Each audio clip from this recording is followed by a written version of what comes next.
यदि निर्धारित अवधि में तुम पैसे नहीं लौटा पाए तो मैं तुम्हारी एक एक वस्तु को नीलाम करवा दूंगा और पुलिस को बुला के तुम्हारे पत्नी के भाई को नहीं, तुम्हें उनके हवाले करूंगा।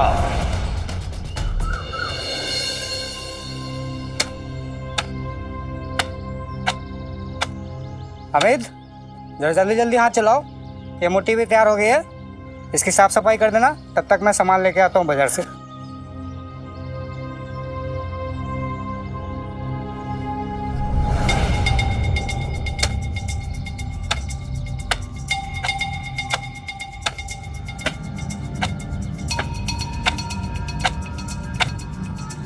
ये काम क्या शोभा देता है मुझे। हम मालिक के बेटे, लेकिन औकात नौकरों जैसी है।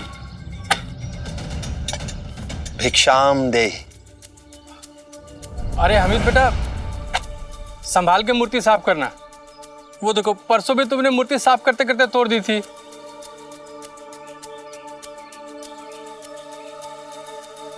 अब्बा, आपने मुझे समझ के क्या रखा है? सिर्फ ये साफ सफाई करने वाला नौकर? हमीद, ये क्या तरीका है अपने अब्बा से बात करने का?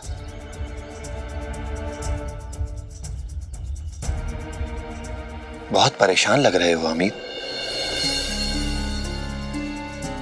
साईं अच्छा हुआ आप आ गए। वैसे भी मैं आज आपसे मिलने आने ही वाला था। साईं, मेरी मदद कीजिए। मेरे अब्बा को समझाइए, उन्हें बोलिए कि मुझे परेशान करना बंद करे। साईं, परेशान? क्या वो तुम्हें मारते हैं या बुरा भला कहते हैं? साईं, मारना और बुरा भला कहना तो एक छोटी सी बात है, लेकिन वो मुझे हर रोज बेइज्जत करते हैं। बेइज्जत? वो कैसे? साईं, जब मैंने अपनी पढ़ाई पूरी की तो मुझे अब्बू ने कहा कि मैं उनके साथ इस धंधे पर लग जाऊं। अब्बू बनाते हैं मूर्तियां, अल्लाह के करम से चल रहा है हमारा धंधा और अच्छी खासी आमदनी भी आ जाती है। साईं, और साईं, मैंने अब्बू की बात मानी और मैं खुशी खुशी उनके साथ ये काम पर लग गया। साईं, फिर मुझे समझ में आया कि अब्बू ने तो मुझे एकदम नीचे दर्जे का काम पकड़ा दिया था। हमीद, नीचे दर्जे का काम? हाँ, और नहीं तो क्या साईं। अब आप ही बताइए, मैं एक लौती औलाद हूँ अपने अब्बा की, और कल जाके ये सारा धंधा मेरा होगा ना, मैं यहाँ का मालिक रहूंगा। तो आप बताइए कि एक मालिक हाथ में कपड़ा लेकर ये मूर्तियां साफ करेगा तो अच्छा लगेगा क्या साईं?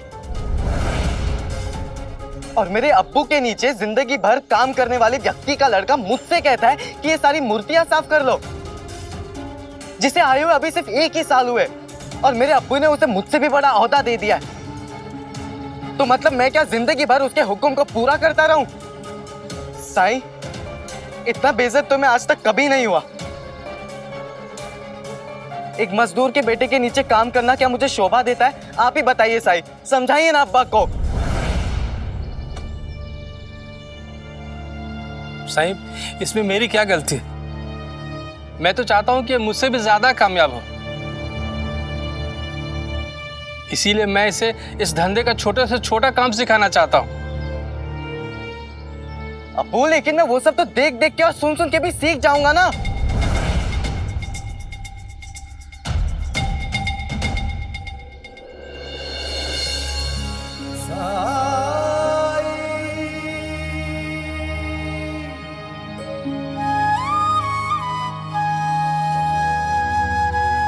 हमीद, जब तक सोना आग में नहीं तपता अपने अस्तित्व को प्राप्त नहीं कर पाता है वो। जब तक हीरे को तराशा ना जाए कोई मोल नहीं उसका।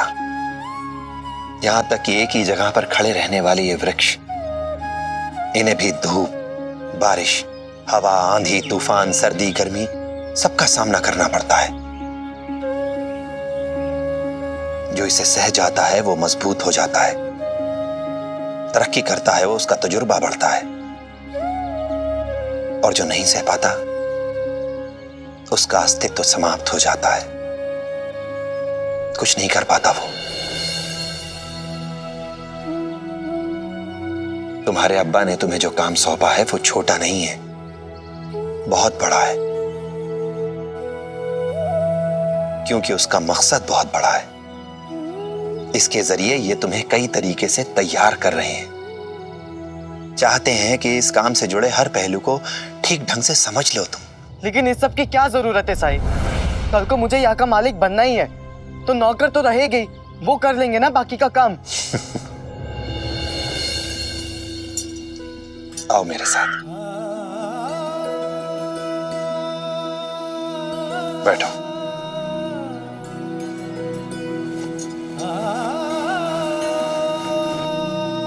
एक कहानी सुनाता हूं तुम्हें।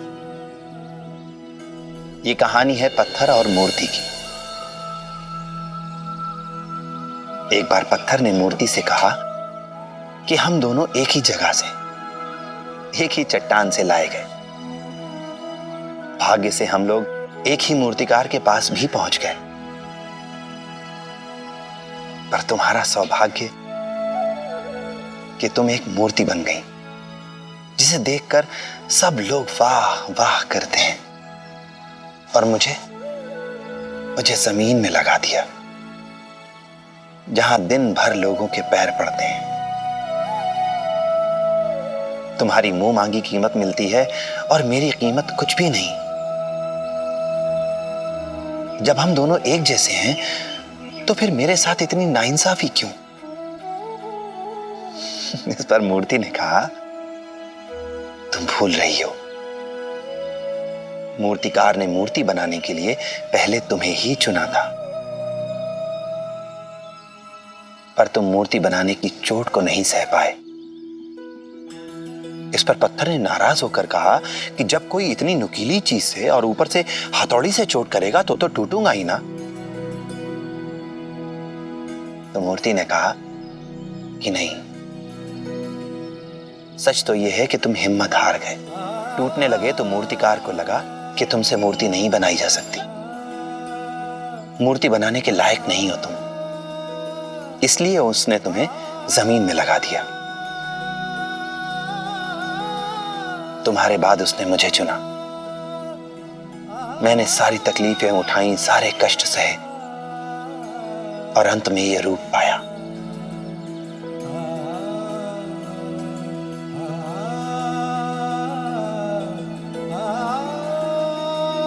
अब तुम ही बताओ अमीर,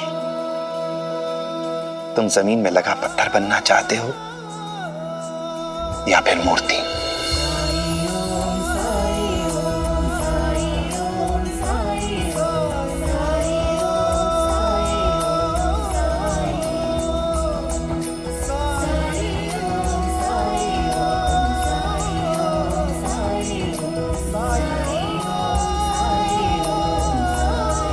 बताओ। मालिक को अगर अपने काम के हर पहलू की जानकारी ना हो, कभी भी सफल व्यापारी बन सकता है? सफल कारोबारी बन सकता है वो? नहीं। तुम्हारे अब्बा तुम्हें काम इसलिए सिखाना चाहते हैं क्योंकि इसके कई फायदे हैं। सबसे पहला, अगर काम में कभी कोई दिक्कत आएगी तो तुम समझ पाओगे कि इस दिक्कत की वजह क्या है और इसका हल, इसका समाधान कैसे किया जाए। दूसरा, तुम अपने साथ काम करने वाले हर व्यक्ति के योगदान को समझ पाओगे, उसकी अहमियत को समझोगे। तुम्हें समझ में आएगा कि वो इंसान और उसका काम तुम्हारे लिए कितना महत्वपूर्ण है, वो व्यक्ति तुम्हारे लिए कितना महत्व रखता है। तीसरा फायदा, तुम्हें यह समझ में आना चाहिए कि कोई भी काम छोटा नहीं होता, ताकि अगर कभी समय आन पड़े तो तुम काम को पूरी समझदारी से, पूरी कामयाबी से, पूरे गर्व से कर सको। मेरी बात याद रखना हमीद, कोई भी इंसान सच्चा मालिक तभी हो सकता है जबकि वो कोई भी काम करने में संकोच ना करे, और ऐसा करके ही वो अपने लिए काम करने वाले लोगों की नजर में असली नायक बन सकता है।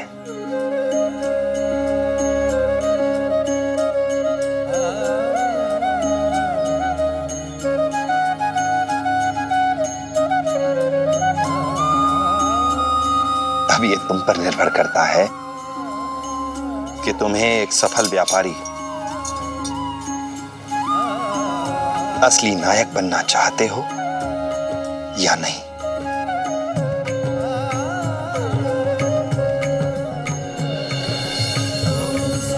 साईं,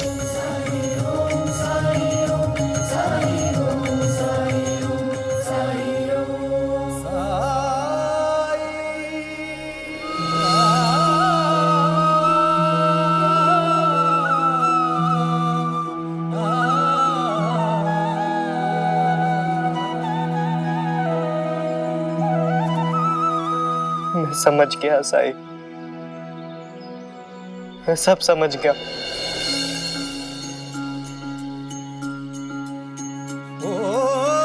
जब कठिनाई छाई तू ही याद आया, भटके राही को तूने रास्ता दिखाया, तूने भक्तों का बेड़ा पार लगाया। तेरी महिमा मेरे साईं कौन जान पाया। ओम साई ओम साई ओम साई ओम साई ओम साई ओम साई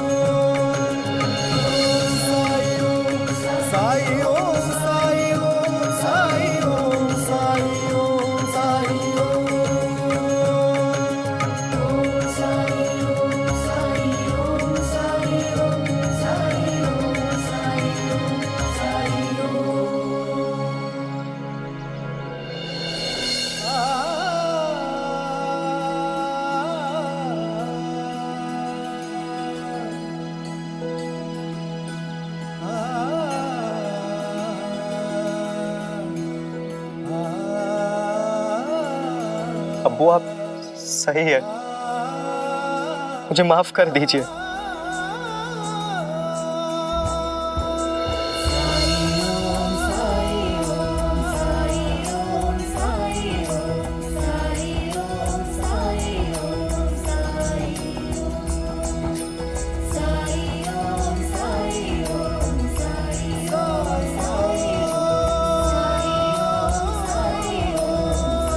साईं, आपका बहुत बहुत शुक्रिया। मैं हमीद को जो बात गुस्से और डांट फटकार के नहीं सिखा सका, आपने उसे प्यार से सिखा दिया। आप धन्य हैं साईं, आप धन्य हैं।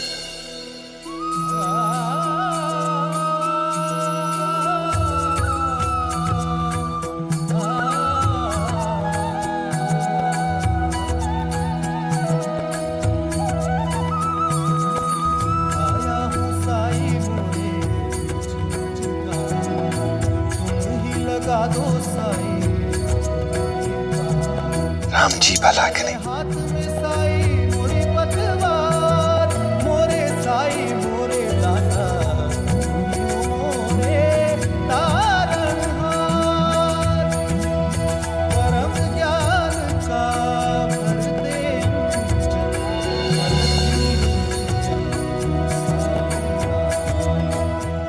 हमीद, टूटी मूर्ति खुद से कैसे जुड़ गई?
राम जी भला करे।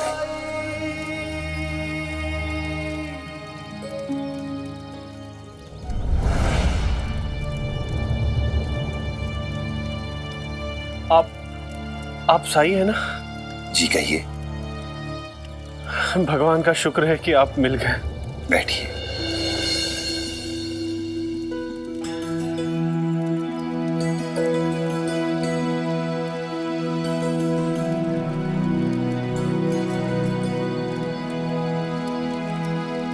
कहिए, क्या बात है? साई, पेशे से मैं साहूकार हूं। जेवरों की दुकान है मेरी कोपर गांव में। मैं नंद किशोर और ये मेरा बेटा भानु है और ये मेरी पत्नी। गांव में किसी ने बताया कि आप बीमारी को झट से ठीक कर देते हैं, इसलिए बड़ी आस से आपके पास आया था साईं।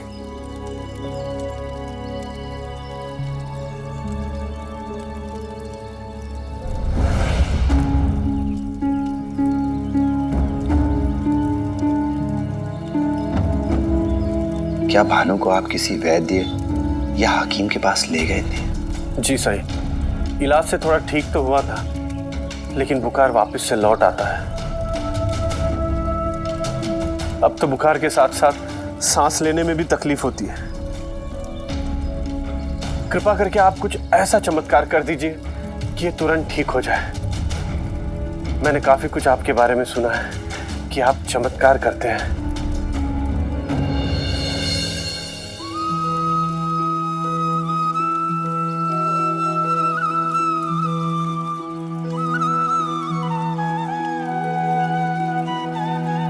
गहरी सांस लो भानु। ये जल्दी ठीक तो हो जाएगा ना? बेटे की तकलीफ देखी नहीं जाती, है ना? सच कहूं तो मेरा काम ही ऐसा है, या तो बेटे की तबीयत देखूं या फिर अपना कारोबार।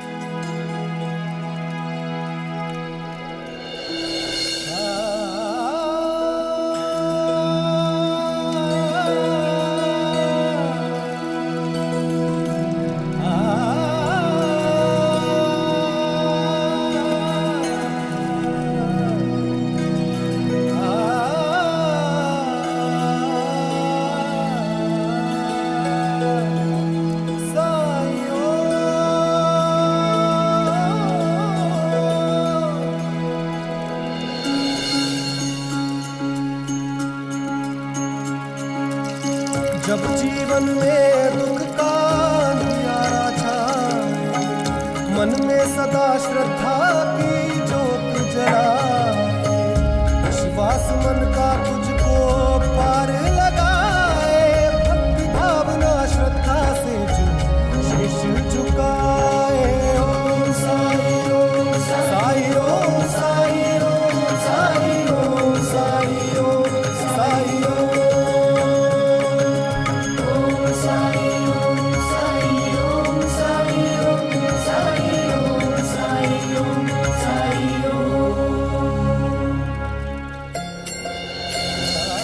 ये लो भानु, इसे पी लो।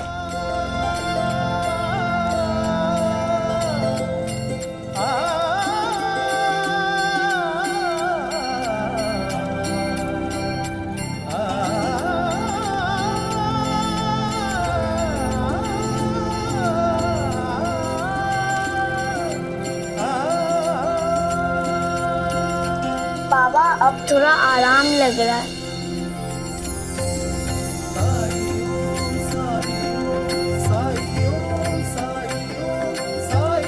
बुखार तो चला जाएगा, लेकिन कल फिर से भानु को अपने साथ लेकर जरूर आइएगा। कल भी? आपने कहा ना कि बुखार चला जाता है पर फिर लौट आता है, इसलिए भानु को 2-3 दिन मुझे अपनी निगरानी में ही रखना होगा। बार बार आने जाने से बेहतर है कि आप शिरडी में ही कहीं रुक जाइए। अगर मैं 3 दिन तक यहाँ शिरडी में रहा तो कई हजार रुपयों का घाटा हो जाएगा। नहीं, मैं ऐसा नहीं होने दे सकता।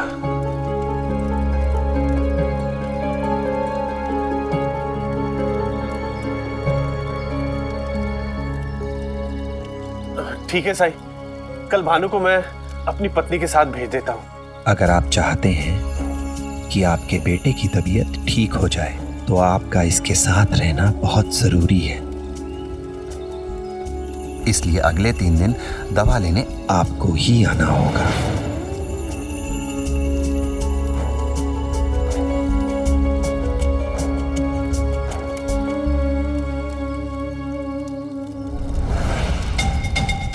कोई समस्या है? जी साईं, आपसे एक अनुरोध है कि कल सुबह जब मैं अपने बेटे को जांच के लिए आपके पास लेके आऊं तो सबसे पहले आप इसे ही देखें,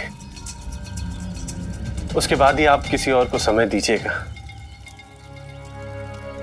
खुला घर है द्वारका माई। न मैं किसी को मिलने का समय देता हूं और न ही मेरा कोई तय समय है। जो जैसे आए वो वैसे मदद पाए। ठीक है साईं, मैं कल सुबह सुबह ही अपने बेटे को लेकर आऊंगा। राम जी भला करें।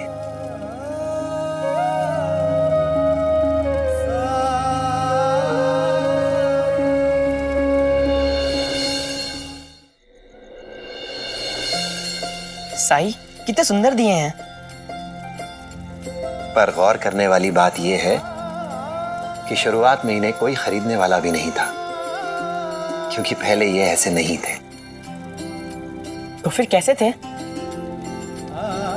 जानते हो तात्या, ये वही दिए हैं जो लक्ष्मी ने खरीदे थे राहता वाली रोहिणी माँ जी से।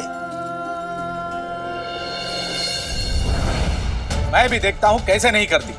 आपको ये काम करना ही होगा। मैंने साईं को साईं शिरडी में है और वो यहाँ आके देखने वाले नहीं है और आप दोबारा उनसे मिलने वाली नहीं हो। और आपको क्या लगता है कि हम आपको यहाँ पर वापस इसलिए लाए हैं कि आप यहाँ पर मुफ्त की रोटियां तोड़ें? अगर आपको यहाँ रहना है तो आपको भी काम करना होगा और घर खर्च में मदद भी करनी होगी। और अगर आप ऐसा नहीं करेंगी तो हम आपको फिर से घर से बाहर निकाल फेंकेंगे। ये घर मेरा है और मैं यहाँ से कहीं नहीं जाऊंगी। पहले बात और थी, मेरी आंखों की रोशनी नहीं थी, मैं बेसहारा थी, लेकिन अब मैं कहीं नहीं जाऊंगी। आपके कहने सुनने से कुछ नहीं होगा। दादा इधर ही।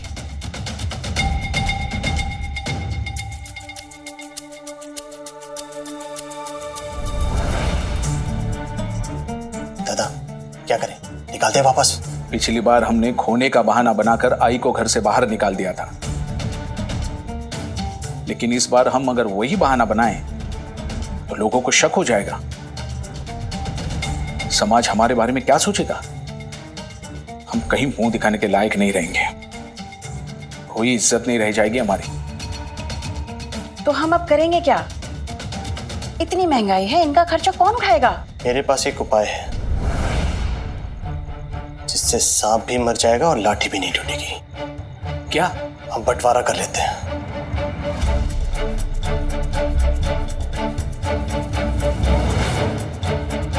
अगर इन्हें निकाला तो हम यहाँ चैन से रह नहीं सकेंगे। लोग तरह तरह की बातें करेंगे और ना हम इन्हें साथ रखना चाहते हैं और ना इनके साथ रहना चाहते हैं। इसलिए हम घर का सारा सामान आधा आधा बांट लेते हैं और यहाँ से निकल जाते हैं। हम कहीं दूर जाकर घर ले लेंगे। लक्ष्मीकांत, तू तो बहुत समझदार निकला। तो तय रहा, कल हम बंटवारा कर लेंगे।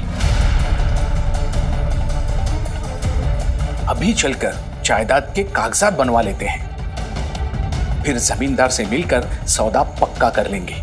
एक बार ये जायदाद बिक गई, फिर हम बेफिक्र होकर यहां से चले जाएंगे।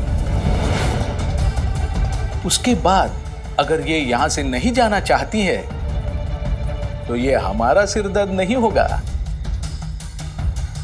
जमींदार अपने आप उन्हें बाहर का रास्ता दिखा देगा।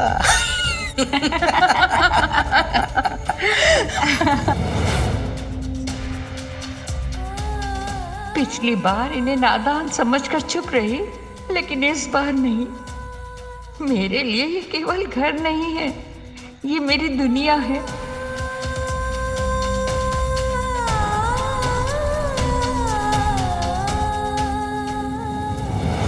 माँ जी, आपने अच्छे से सोच लिया है ना? जी साईं, मेरे बेटों को उनकी गलती का एहसास है और पछतावा भी है। साईं, मुझसे बहुत बड़ी भूल हो गई साईं, मेरी मदद करो साईं।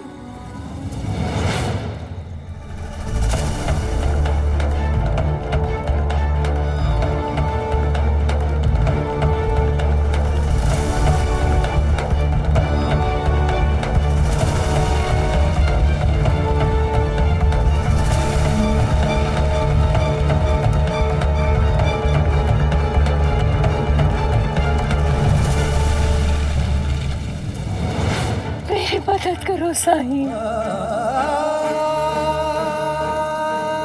मेरी मदद करो।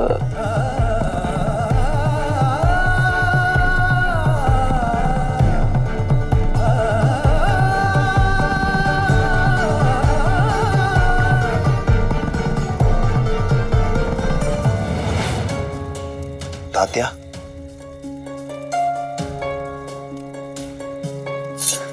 जी साईं। मुझे अभी राहता जाना होगा। इतनी रात में? मैं भी आपके साथ चलूंगा। नहीं तात्या, मैं अकेला जाऊंगा।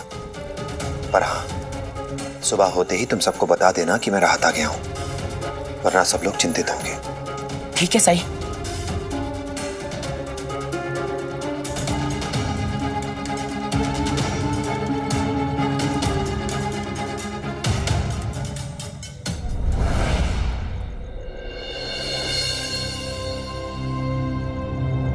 मुझे नहीं लगता साईं सुबह से पहले लौट कर आ पाएंगे।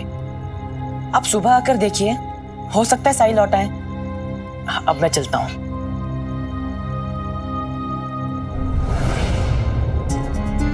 जीजा जी, अब हम क्या करेंगे? एक साईं है जो हमारी मदद कर सकते हैं और वो भी गांव से बाहर चले गए। हमें साईं के पास और पहले ही आ जाना चाहिए था। मैंने सोचा कि साईं से मिलने से पहले ही मैं खुद ही कोई हल ढूंढ लेता हूं। हाँ, ये सच है कि साईं मददगार हैं, लेकिन साईं खुद ही तो कहते हैं ना कि भगवान भी उन्हीं की मदद करता है जो खुद की मदद करते हैं। तो मैंने सोचा, क्या मैं खुद इतने पैसों का इंतजाम कर सकता हूं? क्या मैं साईं के पास आने से पहले सरकार के पैसों का इंतजाम कर सकता हूं? इसलिए मैंने घर के एक एक रुपए को जोड़ा, यहां तक कि भामा के जेवर भी जमा किए मैंने। लेकिन फिर भी मैं हजार के आंकड़े से दूर ही रहा। मैं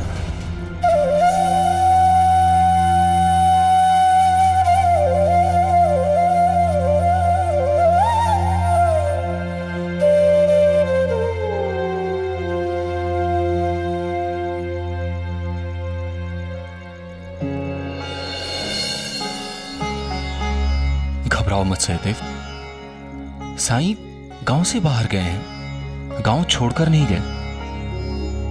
राहता से आने में उनको देर लगेगी। हम सुबह उनसे मिलने आएंगे और सब कुछ ठीक हो जाएगा। सब्र ही रखो। चलो हम घर चलते हैं।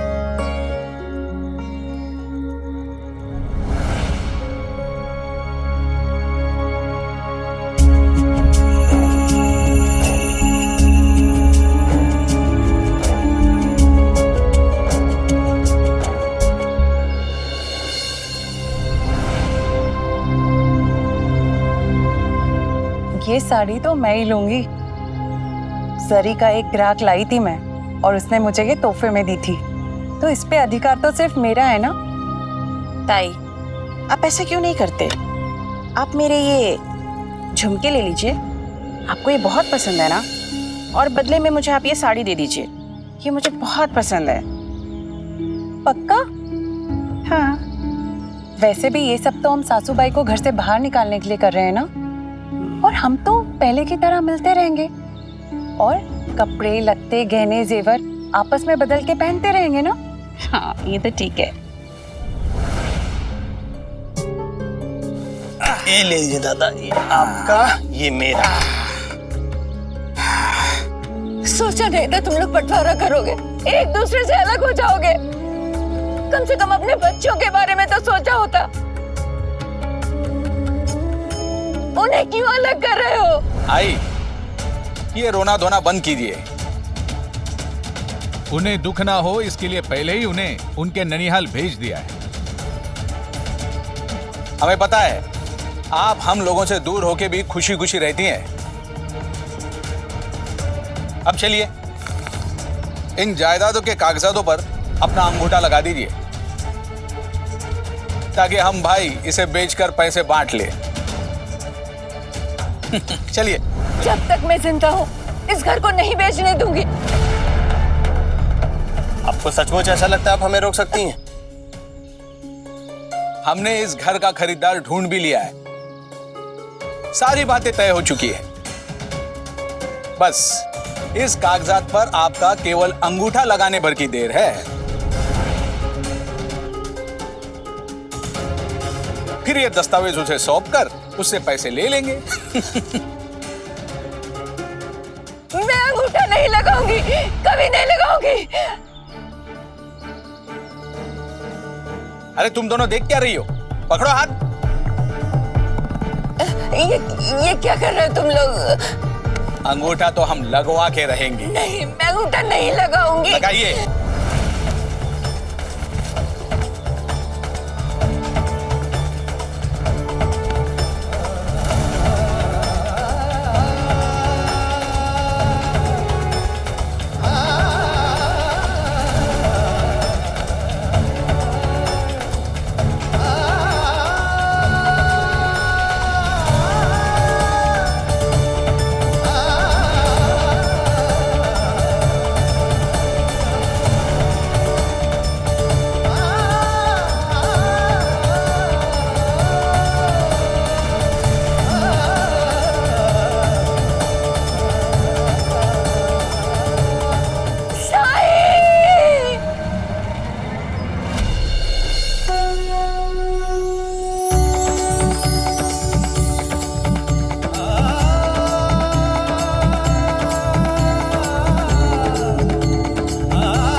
लोगों को और कोई काम नहीं है क्या?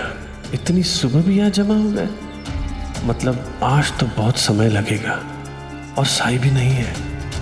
पता नहीं कब आएंगे। लगता है मेरा आज का दिन भी बर्बाद होगा। व्यापार में नुकसान होने की पूरी संभावना है।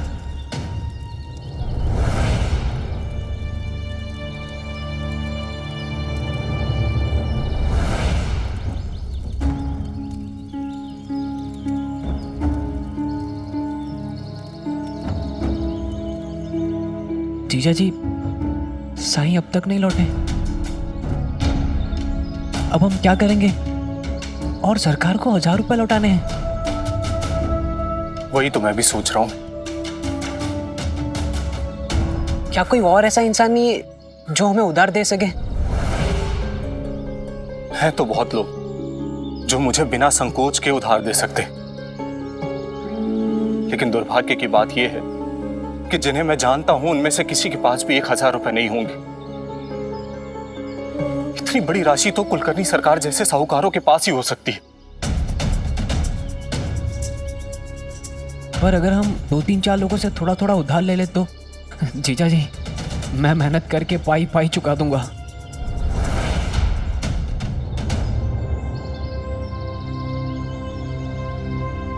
सुनिए, आप साईं से मिलने आए हैं? हाँ, पर वो अभी है नहीं यहाँ पे। वैसे आप कौन है और कहाँ से आए हैं? मेरा नाम माधव है और मैं यहीं शिरडी में रहता हूँ। अच्छा, तब तो आप साईं को करीब से जानते होंगे। हाँ, बस ये समझ लीजिए कि आज मैं जो कुछ भी हूँ साईं की वजह से ही हूँ। तब तो आप ही मेरी मदद कर सकते हैं। कल मैं साईं से मिलने आया था और उन्होंने मेरी मदद भी की, लेकिन एक अजीब दुविधा में डाल दिया है उन्होंने मुझे। अगर आप चाहते हैं कि आपके बेटे की तबीयत ठीक हो जाए तो आपका इसके साथ रहना बहुत जरूरी है। इसलिए अगले 3 दिन दवा लेने आपको ही आना होगा। अब आप ही बताइए, मैं आऊं या मेरी पत्नी, क्या फर्क पड़ता है?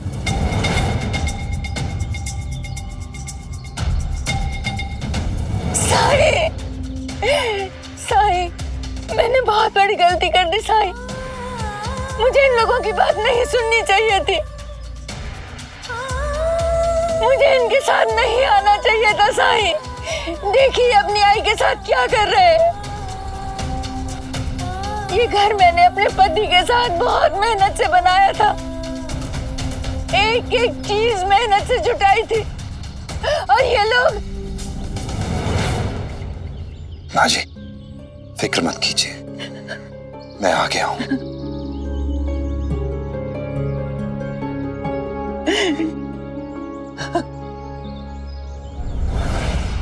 जिसे तुमने नहीं बनाया वो तुम्हारा कैसे हो सकता है? और जो तुम्हारा नहीं है उस पर तुम्हारा अधिकार कैसे? जिस चीज पर तुम्हारा अधिकार नहीं उसे तुम बेच कैसे सकते हो, बांट कैसे सकते हो? ये घर इनका है, सिर्फ इनका।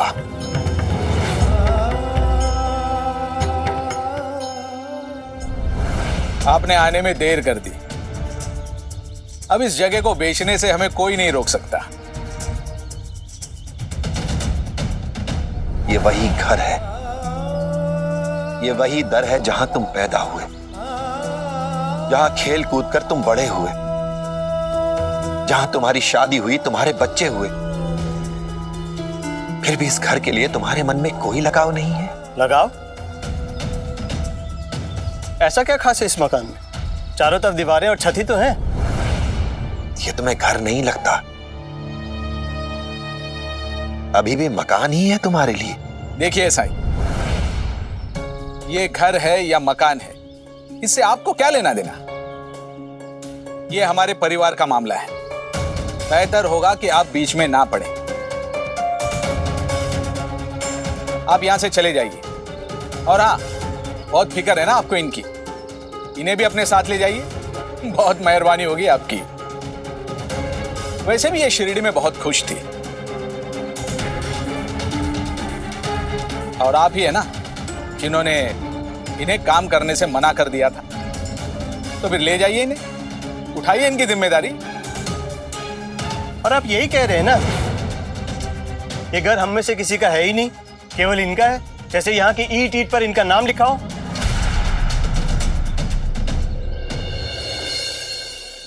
आप साईं को जानते नहीं, इसलिए ऐसा कह रहे हैं। अगर आपको साईं ने यहाँ उपस्थित रहने के लिए कहा है तो इसके पीछे जरूर कोई ना कोई वजह होगी। बेहतर यही होगा कि आप साईं की बात माने। मालूम होता है आप साईं को बहुत सालों से जानते हैं। हाँ, जानता तो हूं। अच्छे से? अच्छे से?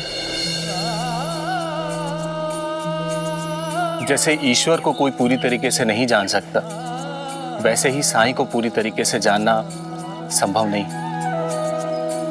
साईं की महिमा कब कौन सा रूप लेगी ये कोई नहीं जानता।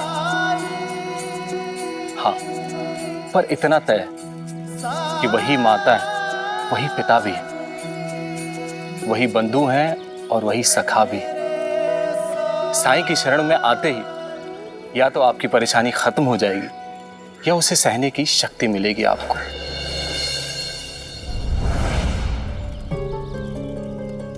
अच्छा, चलता हूं। सुनिए माधव जी, आपको कर्जा चाहिए था ना?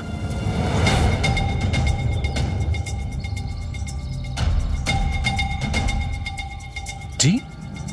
जब आप लोग बातें कर रहे थे ना, तो मैंने आपकी बातें सुनी। मैं दे सकता हूं आपको कर्ज। लेकिन आप मुझे इतने पैसे क्यों देंगे? आप तो मुझे जानते भी नहीं। जान पहचान तो बन ही जाती है अगर लोग एक दूसरे के काम आ सके। क्यों? मैं भला आपके कौन से काम आ सकता हूं जिसकी वजह से आप मुझे 1000 रुपए देने के लिए तैयार हो गए? देखिए, मुझे लगता है कि साई से आपका बहुत अच्छा रिश्ता है।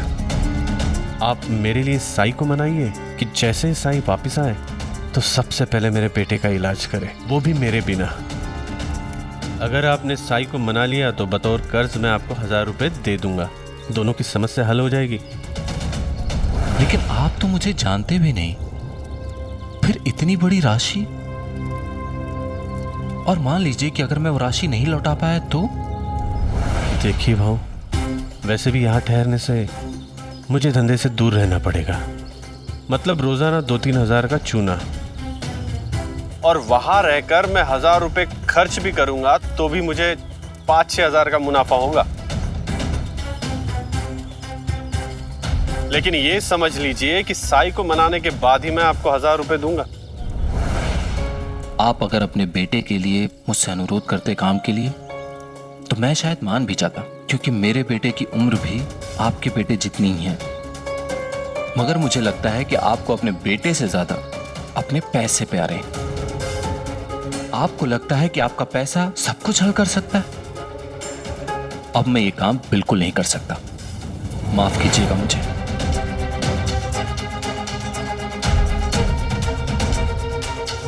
जीजा जी ने इतने अच्छे प्रस्ताव को क्यों ठुकरा दिया?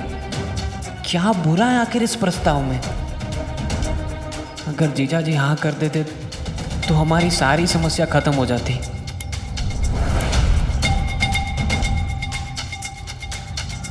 सहदेव जी, चलो।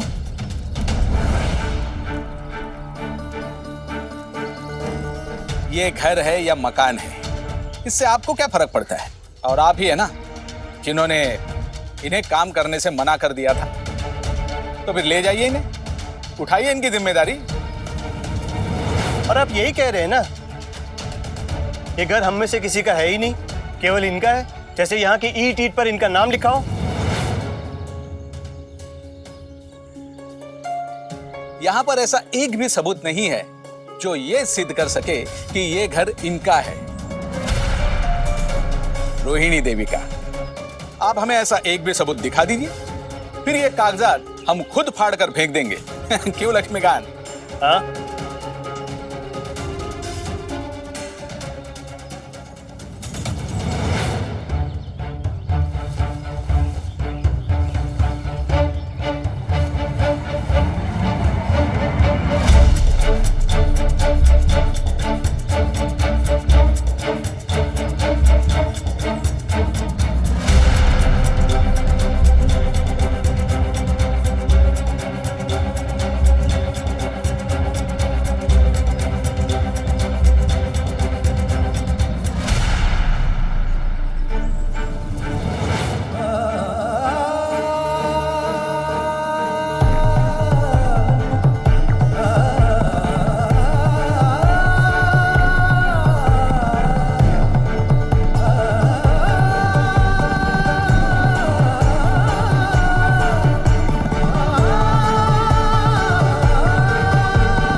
हाथ में साई मोरी पतवार, मोरे साई मोरे दाता तुमियो मोरे तारणहार।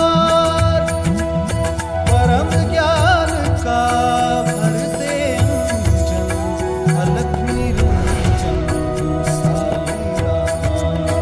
अज्ञान तिमिर से घिरा भयंकर, ज्योति शुभंकर साई राम। ओम साई ओम साई ओम साई ओम साई ओम साई ओम साई ओम साई ओम साई ओम साई ओम साई ओम साई ओम साई ओम। ये कैसे संभव है? ये क्या कर रहे हैं साईं आप? धोखा कर रहे हैं हमारे साथ, भ्रम पैदा कर रहे हैं। भ्रम नहीं, हकीकत है, सच्चाई है ये। तुम्हारे माता पिता ने बहुत मेहनत से, अपने खून पसीने की कमाई से बनाया है ये घर। इसकी एक एक ईंट इन्होंने मिलकर लगाई है। और आज जब आपके पिता इस संसार में नहीं है, तो ये घर सिर्फ आपकी मां का है। तुम इस पर दावा नहीं कर सकते। दादा, हम क्यों इनका भाषण सुन रहे हैं? ईंट पर किसी का भी नाम लिखा हो, क्या फर्क पड़ता है? कागजात पर तो अंगूठा लग चुका है ना।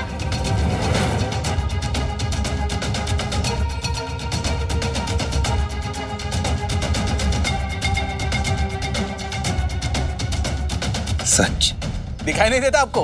देखिए देखिए,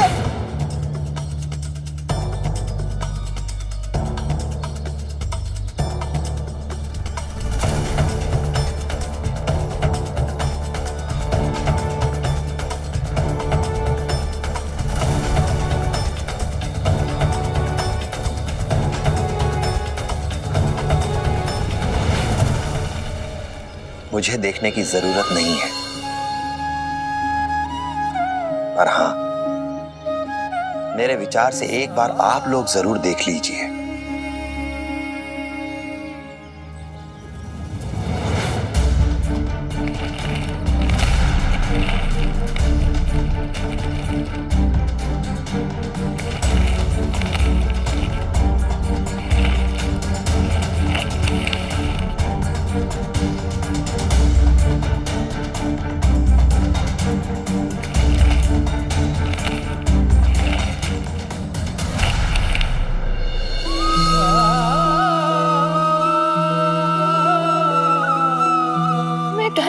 साईं, मैंने आपको मदद के लिए बुलाया और आप आ गए। ये सब क्या है? असली कागजात कहां गए? ये सब इसकी करतूत है ना, इस मायावी की, इस ढोंगी की।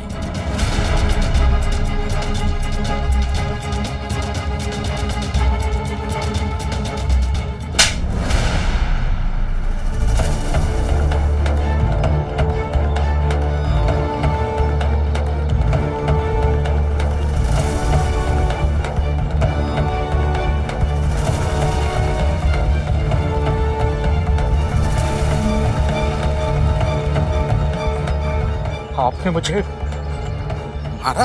हाँ, लेकिन मारने में बहुत देर कर दी।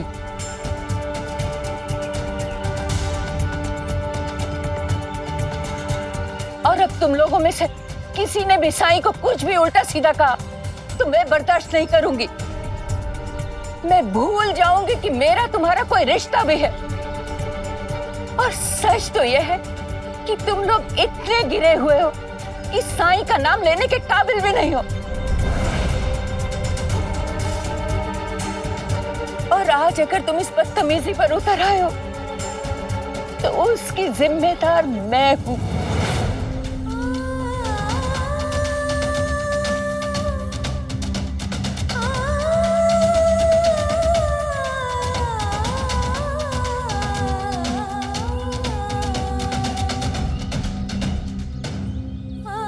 उस दिन द्वारका माई में जब आपने निराली को समझाया था तो मैंने आपकी बातें सुनी थी, लेकिन समझ आज आई है।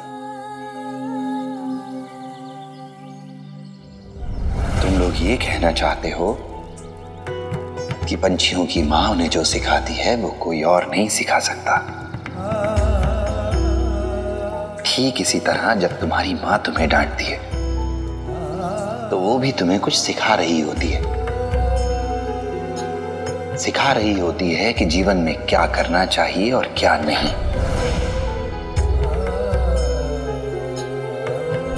और सिखाने के बीच में अगर वो तुम्हें डांट दे या तुम्हारे घर से बाहर निकलने पर पाबंदी लगा दे तो वो भी केवल इसलिए ताकि तुम्हें याद रहे कि तुमने क्या गलत किया था। लाड़ प्यार तो पड़ोसी भी दिखा सकते हैं, लेकिन माता पिता हमें गलत से सही की ओर ले जाते हैं।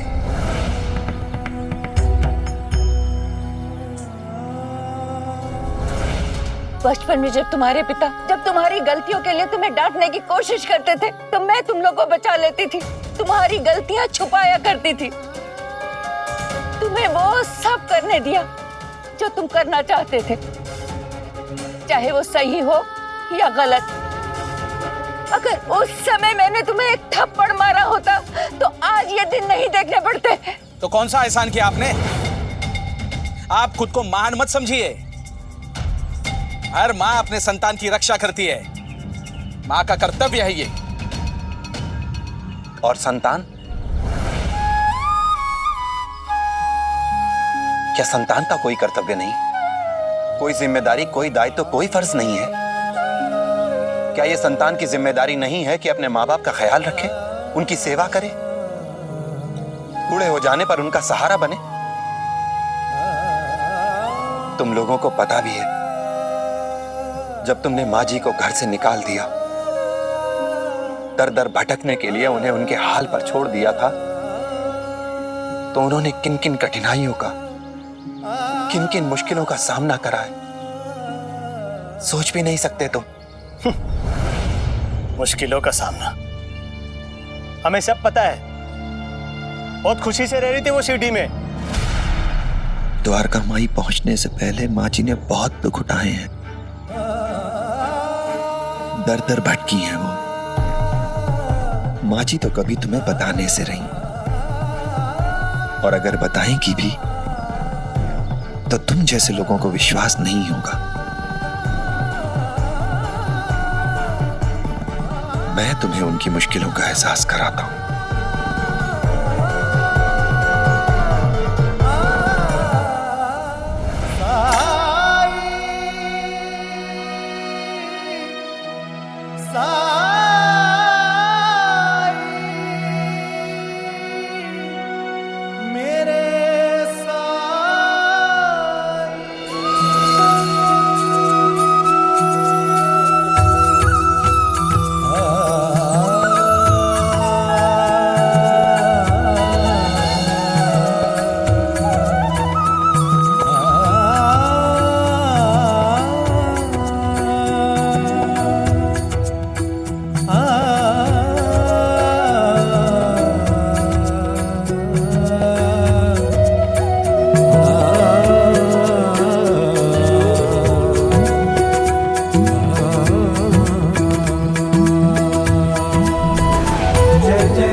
अचानक पिछले साल मेरी आंखों की रोशनी चली गई।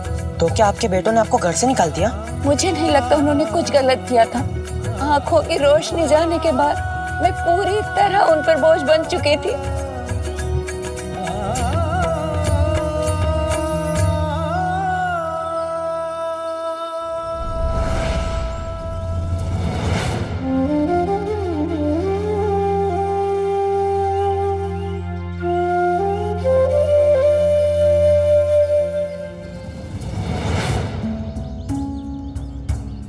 आई, आप इतनी तकलीफ से गुजरी इसकी हम कल्पना भी नहीं कर सकते थे। आई, माफ कर दीजिए। आई, ये सब आपका है। साईं सच कह रहे थे। इस घर की हर एक ईंट, हर एक सामान आपका है।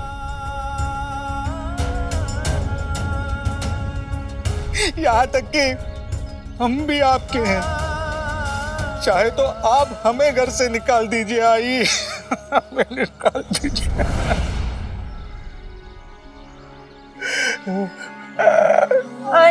हमको भी माफ कर दीजिए। हमने आपको इतना परेशान किया, इतनी तकलीफ पहुंचाई। हमें माफ कर दीजिए आई, हमसे गलती हो गई। माफ कर दो आई, माफ कर दो आई, हमें माफ कर दो। माफ कर दो।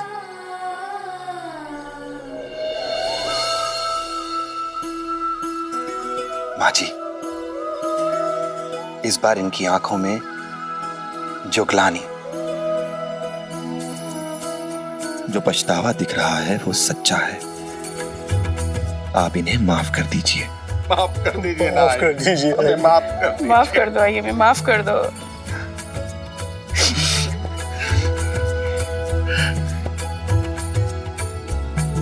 माफ किया मैंने तुम दोनों को।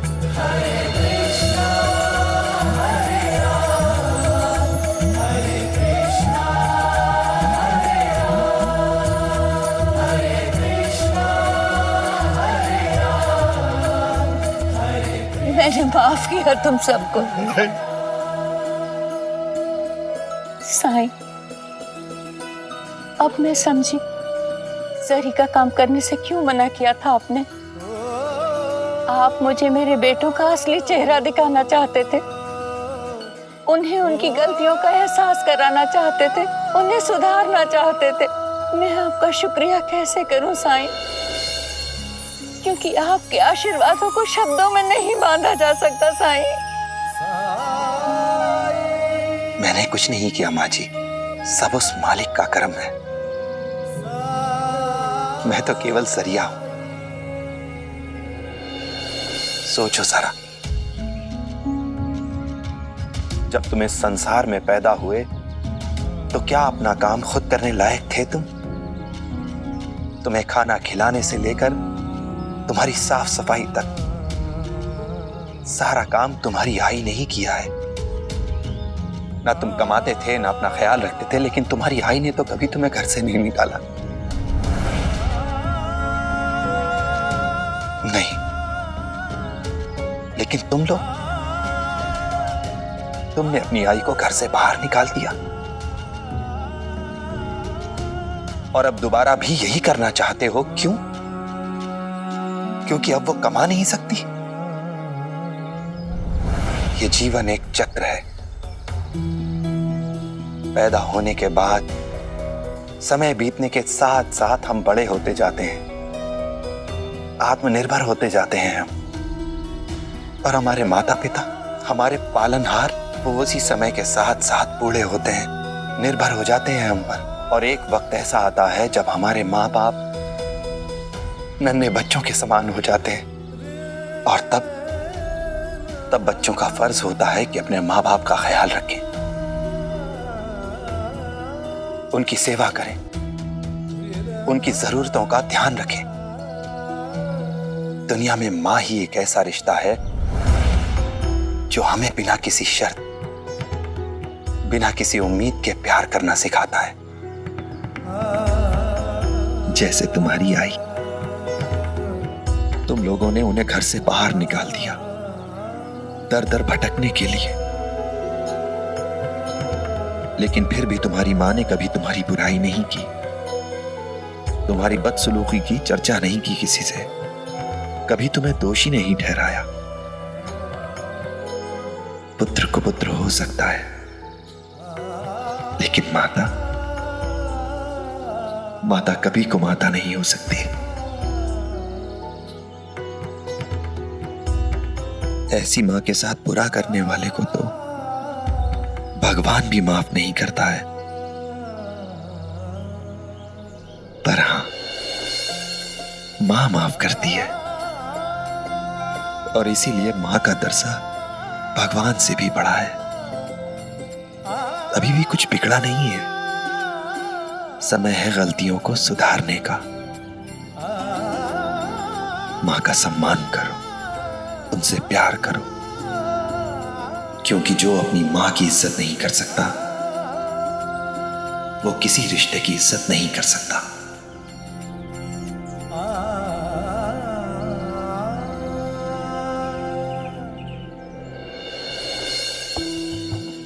हम वचन देते हैं साई, हम आई को कोई तकलीफ नहीं होने देंगे।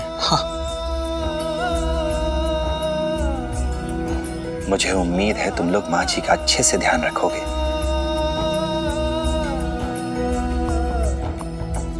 इससे पहले कि कुछ और हो, मैं उसे ठीक कर देता हूं जो टूट गया है।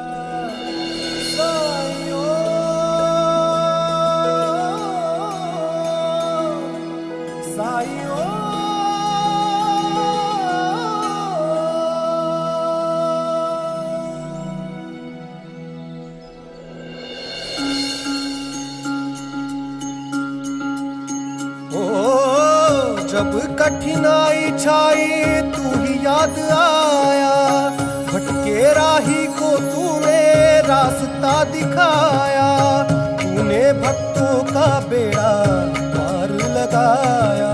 तेरी महिमा मेरे साई कौन जान पाया। ओम साई ओम साई ओम साई ओम साई ओम साई ओम साई ओम।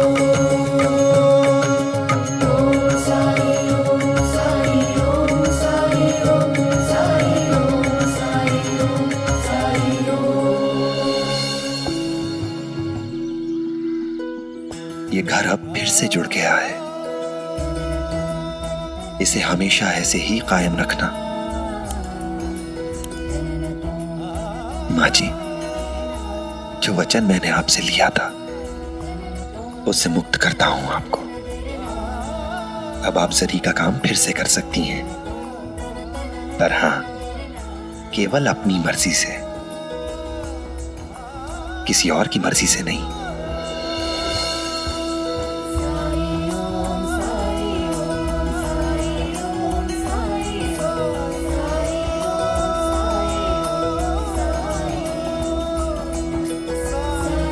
राम जी भला करे।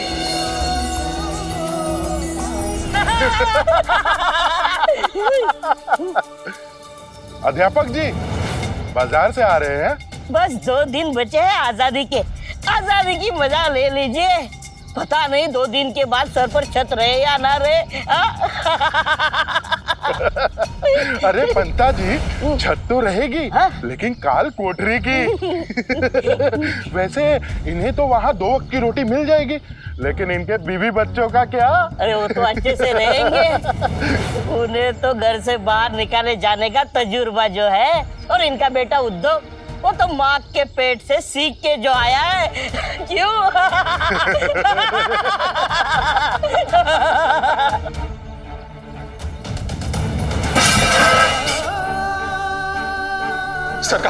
सरकार रोकिए इन्हें। ऐसा क्या हो गया हमसे? अचानक आप ऐसा क्यों कर रहे हैं हमारे साथ? ये मेरे होने वाले बच्चे के लिए। सरकार, माँ बाप तो तरस खाई, गर्भवती है वो। अरे रुकिए अध्यापक जी, कहाँ चल दिए? अरे रुकिए, बस 2 दिन बचे हैं, 2 दिन।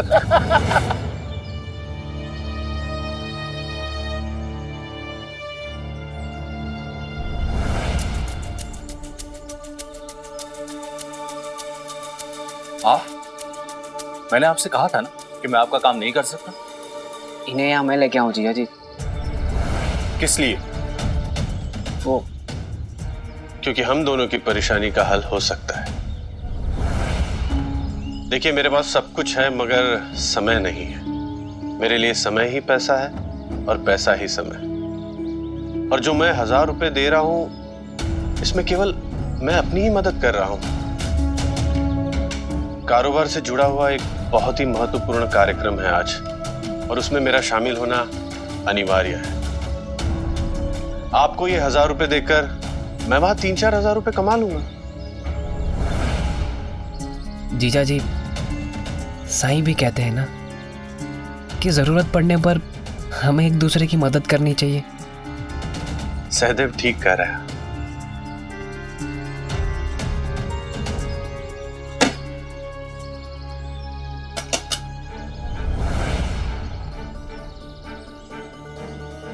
ये है वो 1000 रुपए, मगर ये आपके हाथ में तभी आएंगे जब आप मेरा काम सफलतापूर्वक कर देंगे।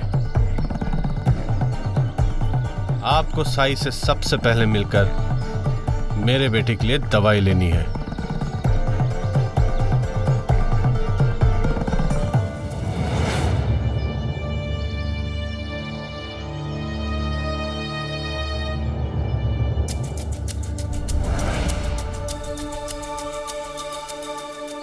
जीजा जी, इतना मत सोचिए, मान जाइए।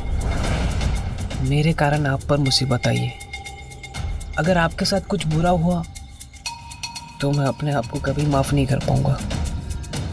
और अगर आपने कुलकर्णी सरकार के एक बार पैसे दे दिए तो हम शांति से रह पाएंगे। पता नहीं साईं भी अचानक से कहाँ चले गए, मैं उनसे सलाह भी नहीं ले पाया। साईं वैरागी हैं, पैसों से वो हमारी मदद नहीं कर पाते, ये आप भी जानते हैं। इसीलिए तो शायद वो चले गए, ताकि हमारी भेंट नंद किशोर काका से हो। उनका हमसे ही मिलना, हमें ये प्रस्ताव देना, ये सब साईं का प्रत्यक्ष रूप से मदद करने का तरीका है। आप हाँ कर दीजिए। जीजा जी, कम से कम एक बार आप ताई और उद्धव के बारे में सोचिए। आप और मैं, हम किसी भी मुसीबत का सामना कर सकते हैं, पर अगर सरकार ने हमें कारावास भिजवा दिया, इस घर को जब्त कर लिया, तो वो दोनों क्या करेंगे? वो दोनों कहाँ जाएंगे? दर दर की ठोकरें खानी पड़ेंगी उन्हें।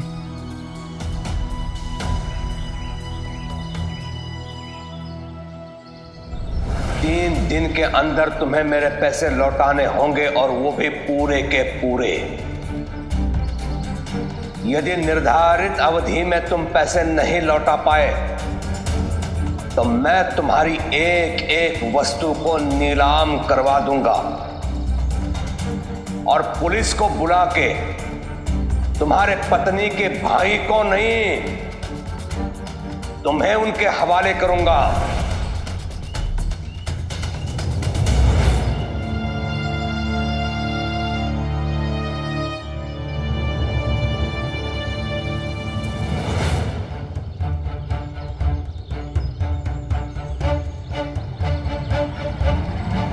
ठीक है, मैं आपका काम करूंगा।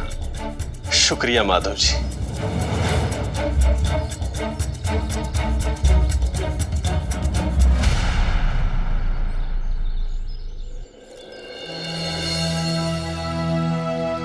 साईं कब तक आएंगे? बस कुछ ही समय में आ जाएंगे वो। तब तक आप लोग 2 पंक्ति बनाकर बैठ जाइए। हाँ जिप्री,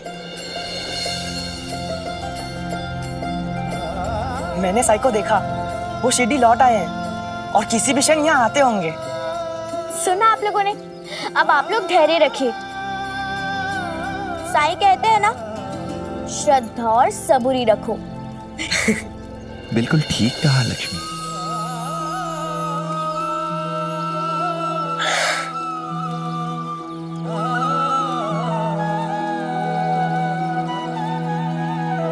माफ कीजिएगा, आप लोगों को मेरी वजह से इंतजार करना पड़ा।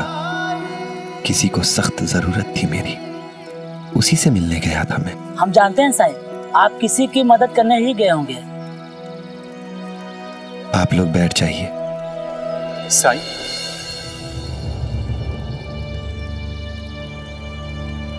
साईं, आपसे कुछ जरूरी बात करनी। बाद में श्यामा, ये लोग तुमसे पहले आए हैं, अपनी बारी का इंतजार करो। लगता है आप सबसे पहले आई हैं। आ जाइए।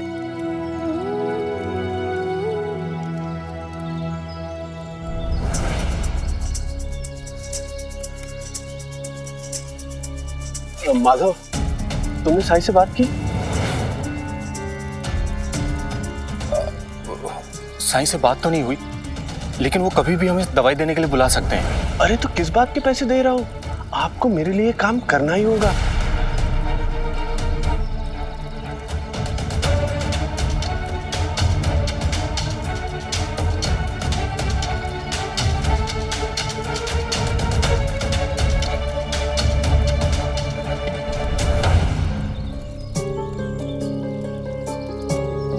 राम जी भला करें। लक्ष्मी, इसी पंक्ति के दूसरे व्यक्ति को बुलाओ। अब आप आइए।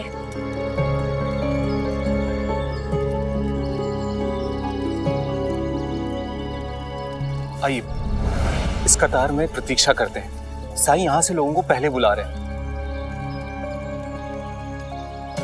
लेकिन आपको सुनिश्चित करना है कि साई से 3 दिन की दवा देने के लिए मना ले। ठीक। आइए।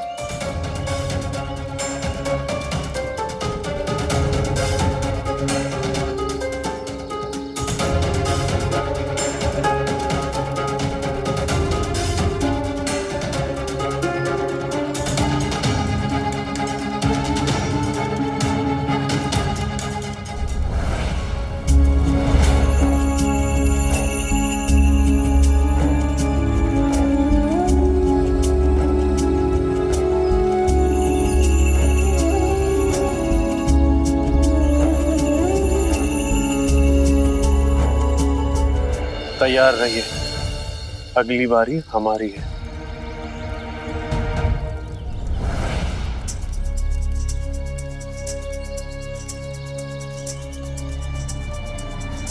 अब दूसरी पंक्ति से आप आ जाइए।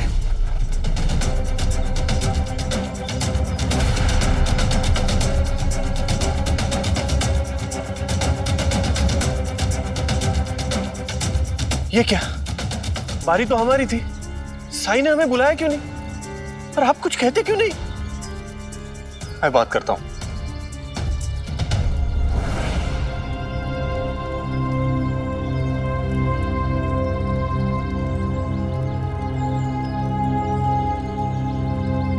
साई, इनका बेटा बहुत बीमार है। सबूरी श्यामा, यहां सभी लोग अपनी समस्याएं लेकर ही आए हैं। अपनी बारी की प्रतीक्षा करो।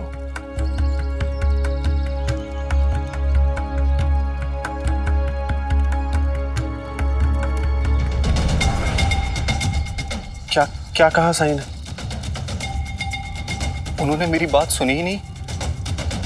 जरूर कोई ना कोई कारण है, वरना साई। मुझे कुछ नहीं सुनना। अब मैं आपको 1 पैसा नहीं देने वाला। आप पैसे पाने लायक ही नहीं है। जा रहा हूं मैं। काका, काका सुनिए तो।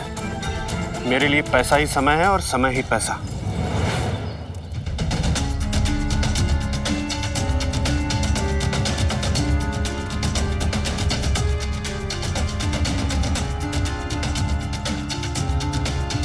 आप आइए।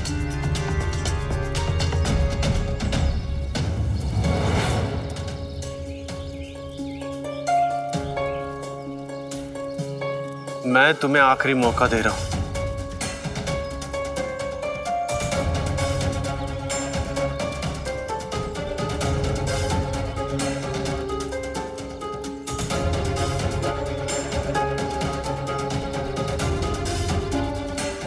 साईं, वो सबूरी श्यामा,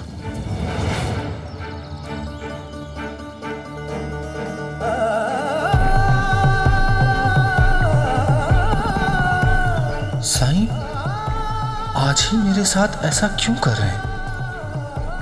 जैसे जैसे वो मुझसे बात ही नहीं करना चाहते।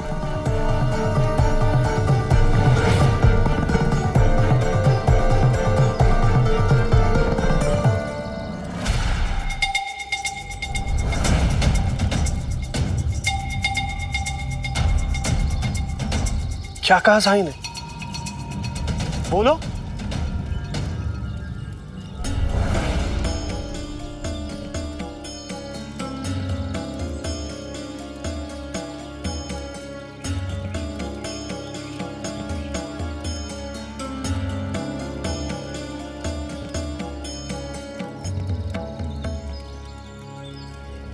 अब हम दो लोग ही बचे।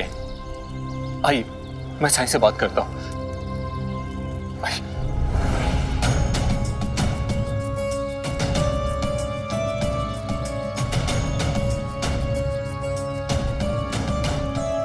साईं, इनको 3 दिन की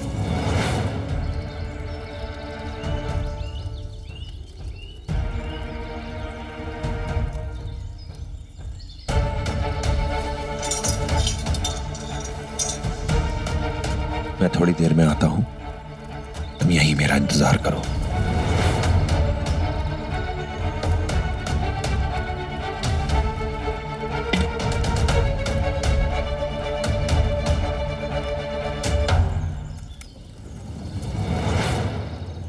क्या मतलब है इसका? हाँ? आप तो दावा कर रहे थे कि साई आपके लिए सखा है, बंधु की तरह है, और आप, अरे आप तो सीधे मुंह बात भी नहीं कर सकते उनसे। अब मैं आपको 1 रुपया नहीं देने वाला। और साई, हो सकता है कि उनके इलाज में कोई चमत्कार हो, हाथों में यश हो, और जहां तक मैंने महसूस किया है, उन्हें किसी की कोई परवाह नहीं है। अक्खड़ मिजाज है वो, जो उन्होंने कह दिया बस वही होना चाहिए। अगर लोगों की मजबूरी समझते ना, तो मेरी भी समझते। मेरे बेटे के लिए कुछ नहीं किया है उन्होंने। आने दो उन्हें, आज तो मैं उन्हें खरी खोटी सुना के ही रहूंगा।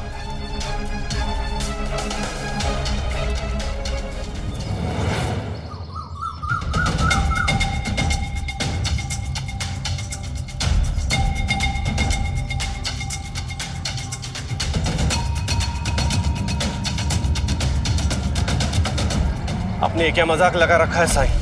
आपके बारे में सुना कि आप लोगों की मदद करते हैं। ऐसी मदद करते हैं आप? मैं इतनी दूर से अपने बेटे के इलाज के लिए आपके पास आया, और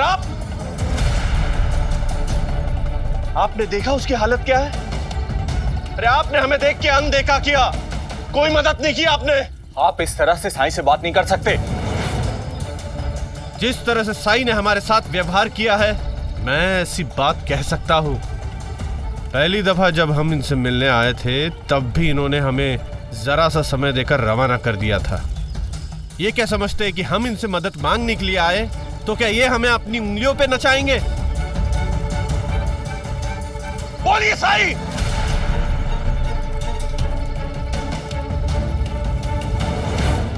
अरे बोलिए ना साईं, आप मेरे बेटे का इलाज क्यों नहीं कर रहे?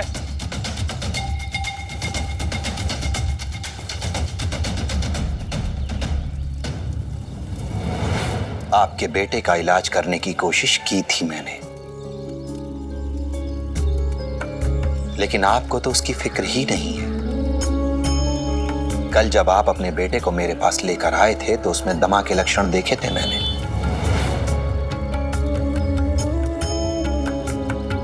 एक ही बार में किसी निष्कर्ष पर नहीं पहुंचा जा सकता। पुष्टि करने के लिए, उसका इलाज करने के लिए ही आपसे कहा था, अनुरोध किया था कि 2-3 दिन के लिए शिरडी में रुक जाइए, क्योंकि मैं उसे अपनी नजरों के सामने रखना चाहता था। पर नहीं, आपको तो केवल अपने कारोबार, अपने व्यापार की ही चिंता है। हाँ, हूं मैं व्यापारी, मुझे कारोबार की चिंता थी, लेकिन आप तो बिना भेदभाव के सबकी मदद करते हैं। कम से कम आप तो मेरे बच्चे के बारे में सोच सकते थे, लेकिन नहीं, आपने उसे दंड दिया क्योंकि मैंने आपकी बात नहीं मानी। और जब दवाई लेने की बारी आई, तो आप उठकर चले गए, मुझे दवाई नहीं दी। यह आपको शोभा देता है? बोलिए, क्या ये आपको शोभा देता है साईं? ये क्या कह रहे हैं आप?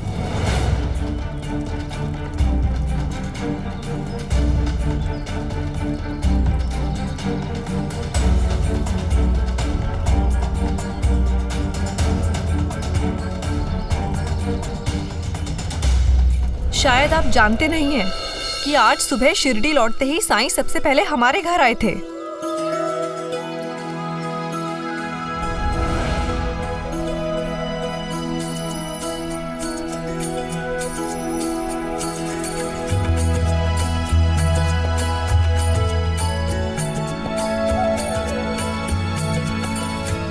आपका बेटा बिल्कुल ठीक हो गया है। ठीक कैसे नहीं होता साईं? आप पहले भी सुबह सुबह आए, इसकी देखरेख की। ना जाने कौन सी जादुई औषधि आपने दी है जो इस पर इतनी जल्दी असर कर गई, और अभी भी आप दोबारा आए हैं। सच कहूं तो जितनी मेहनत आपने की है, जितने फिक्रमंद आप हैं, वो देखकर ऐसा ही लगा कि भानु की देखभाल आपने एक वैद्य की तरह नहीं बल्कि एक माँ की तरह की हो। बहुत बहुत धन्यवाद। पर अब आप माँ बेटे को कहीं और आना है, किसी और के इलाज के लिए। आप देखिए तो सही एक बार।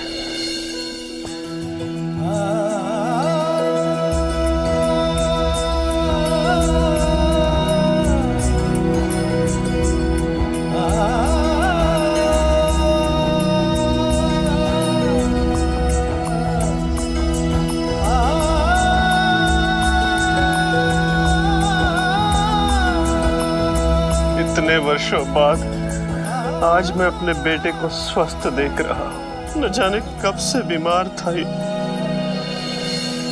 आपका बेटा भानु इसलिए बीमार था क्योंकि आप बीमार थे।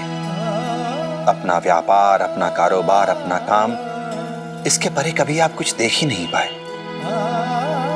आप तो अपनी पत्नी और अपने बेटे को यहाँ शिरडी में फिर से अकेले रुकने के लिए कह रहे थे, लेकिन आपका अपने बेटे के साथ होना ज्यादा जरूरी था। बच्चे को पालना केवल माँ की जिम्मेदारी नहीं होती, ये जिम्मेदारी माता और पिता दोनों को मिलकर उठानी चाहिए। आज सुबह भी जब मुझे आने में देर हो गई तो बाकी लोगों की तरह द्वारका माई में इंतजार करने के बजाय आप अपने सहयोगी के घर चले गए, अपने काम की बात करने के लिए। और जब आपको लौटने में देर हो गई तो घर जाने के बजाय आप सीधे मेरे पास आ गए। अगर घर जाते तो आपको पता चल पाता कि आपका प्यारा बेटा पहले से बेहतर है, उसकी तबीयत ठीक हो रही है। क्या आप जानते हैं, आप पैसे के लिए काम करते हैं, आप काम के लिए काम करते हैं, लेकिन अपने परिवार के लिए, अपने परिवार के लिए काम नहीं करते आप। आज से कुछ साल पहले जब आपका बेटा भानु बीमार पड़ने लगा तो आपकी पत्नी ने अकेले ही उसके इलाज की जिम्मेदारी उठाई। उससे जो भी बन पड़ा वो घरेलू इलाज उसने किया। पर जब तक आपके बेटे की तबीयत गंभीर नहीं हो गई, उसे वैद्य या हकीम के पास ले जाने का समय नहीं निकाल पाए आप।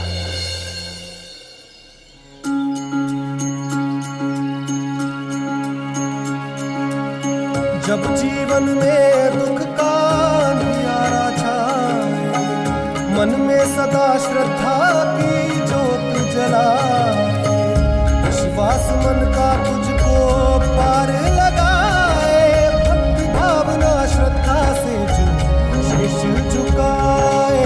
ओम साई ओम साई ओम साई ओम साई ओम साई ओम साई ओम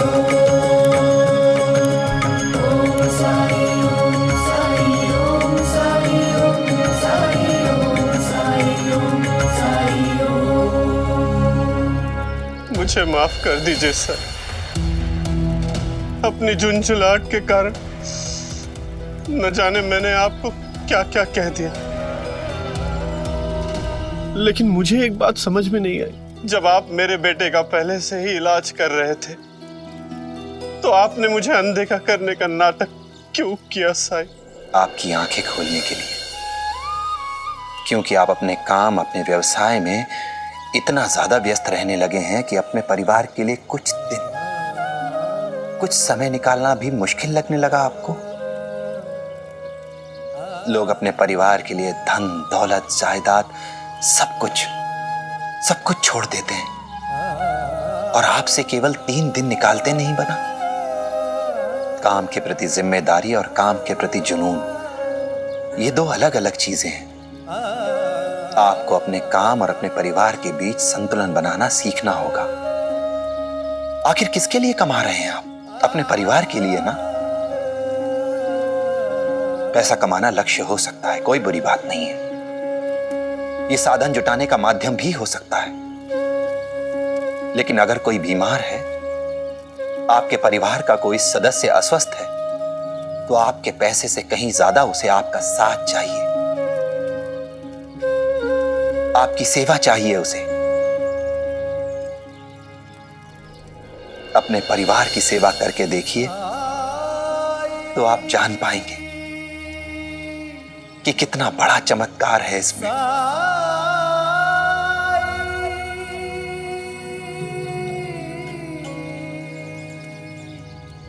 साईं आपके विषय में जो भी कह रहे हैं बिल्कुल उचित कह रहे हैं। आप जानते हैं पिछले 2 वर्षों में आपने हमारे साथ घर पर केवल 17 बार भोजन किया है। दिन गिनकर रखी हूं मैं। और इस बार तो दिवाली पर भी आप देर रात तक काम करते रहे। आप जानते हैं हर रात आपके बेटे का आखिरी वाक्य क्या होता है? यही कि बाबा कब आएंगे।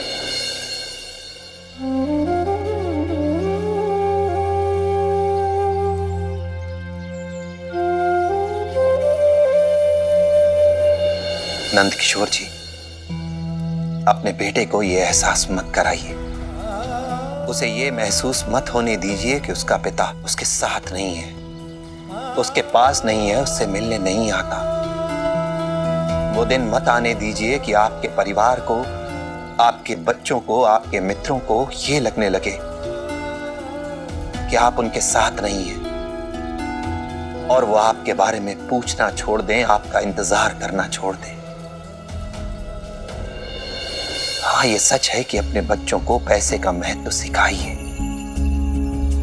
लेकिन उससे ज्यादा समाज और रिश्तों का आदर करना सिखाइए, एक अच्छा उदाहरण बनकर।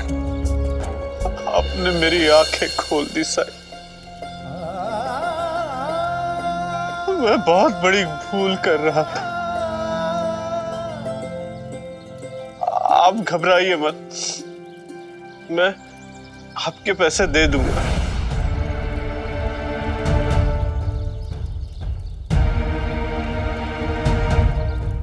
पैसे?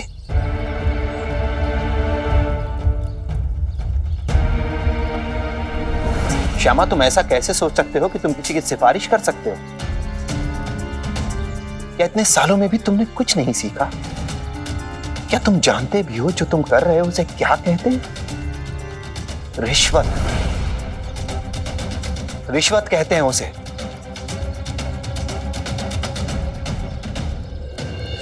नहीं साईं, नहीं, मुझे माफ कर दीजिए। मुझसे बहुत बड़ी गलती हो गई साईं, बहुत बड़ी गलती हो गई।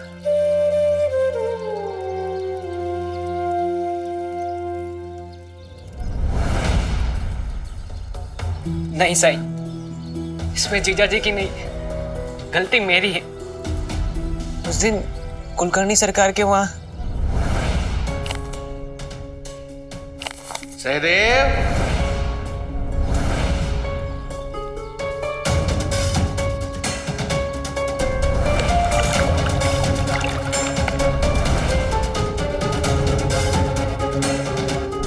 दिन के अंदर तुम्हें मेरे पैसे लौटाने होंगे और वो भी पूरे के पूरे।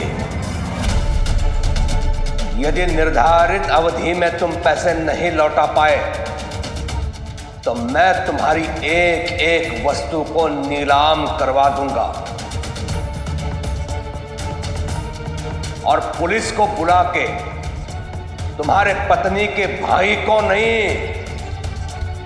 तुम्हें उनके हवाले करूंगा।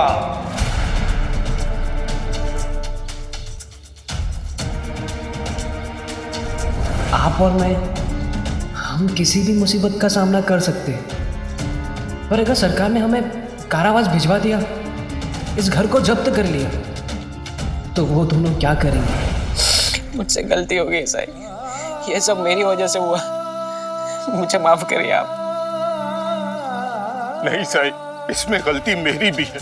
अगर सहदेव ने प्रस्ताव स्वीकार कर भी लिया था तो भी मुझे इसकी बात नहीं माननी चाहिए थी। मैंने कैसे सोच लिया कि आपके पास कोई किसी की सिफारिश लेकर आ सकता है। मैं बहक गया था साई, अपनी परेशानियों में अपना विवेक खो बैठा था मैं। लेकिन साई, मैं अपने लिए चिंतित नहीं था, मैं उद्धव और पामा के लिए चिंतित था। बस उस एक पल मुझे समझ ही नहीं आया कि मैं क्या करूं, और मुझसे इतनी बड़ी भूल हो गई सर।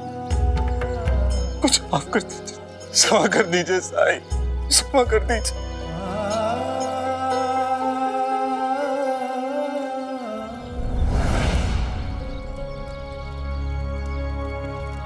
मुझे उस तालाब के पास ले चलो। हाँ, साई, मेरे लिए क्या आदेश है? जब तक आवश्यक है मैं अपने बेटे के साथ यहां अवश्य रहूंगा। आपका बेटा भानु अब पूरी तरह से ठीक है, स्वस्थ है ये।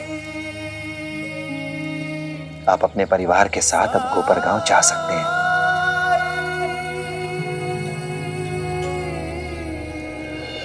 चलो।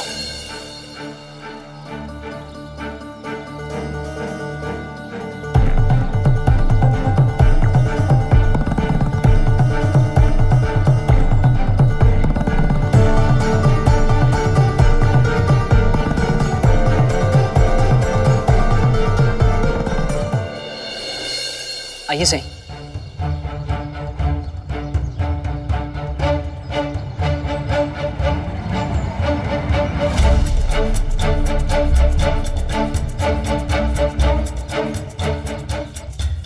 साई, बच्चों ने यहीं पे नाव चलाई थी, मतलब सारे रुपए यहीं पे डूबे हुए हैं।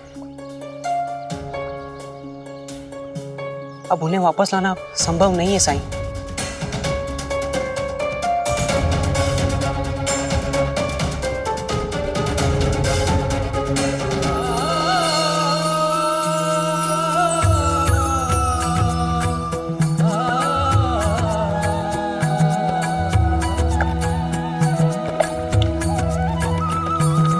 राम राम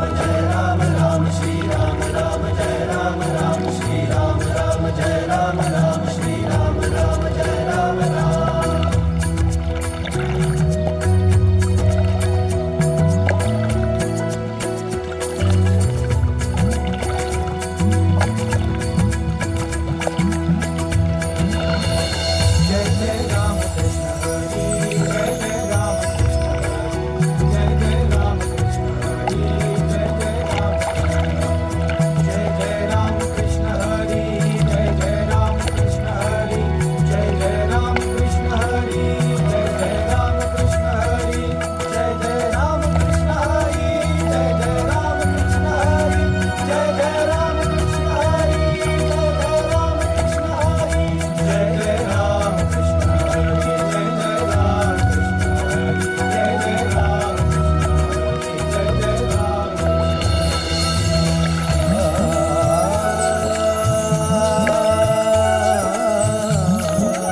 और जिसकी अमानत है जाकर उसे लौटा दो।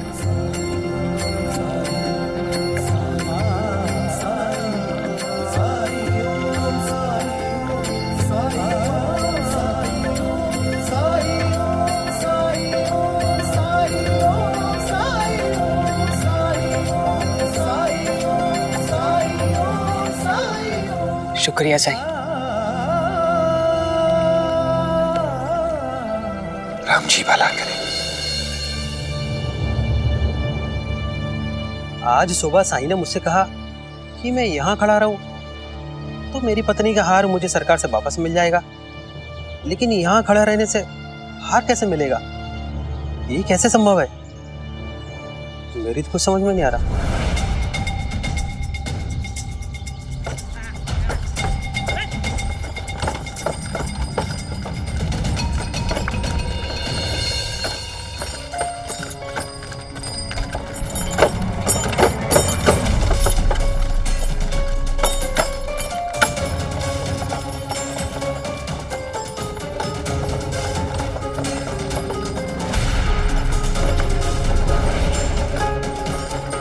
मेरा हाथ, रुको, गाड़ी रोको, मेरा हाथ।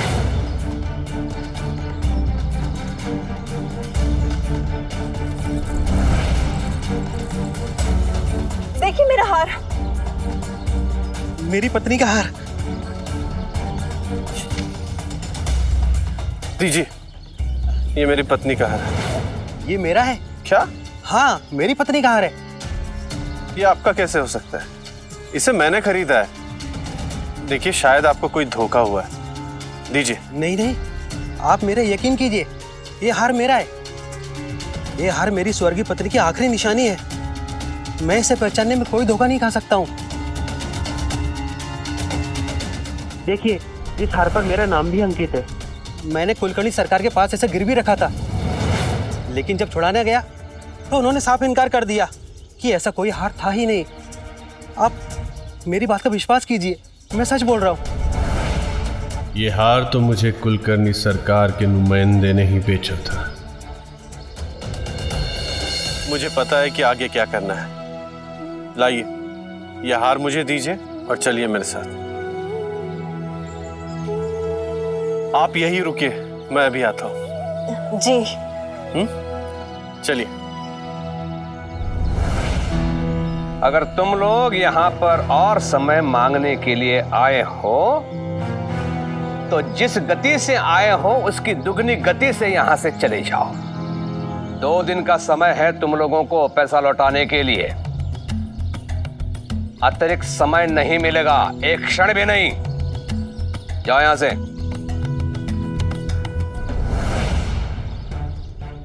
सरकार, हम समय बढ़ाने नहीं बल्कि आपके पैसे देने आए।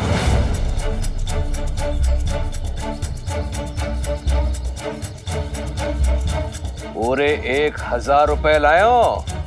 जी, पूरे 1000 रुपए। यह कैसे संभव है? इतने पैसे ये लाया कहां से? किसने दिए होंगे इन्हें? मेरे कहने का आशय ये है कि रुपए कागज के है ना, क्योंकि इन्हें लाने के लिए मैं शहर गया था। तुम्हारे सिक्के नहीं लेने वाला मैं। सरकार, हम कागज के रुपए ही लाए।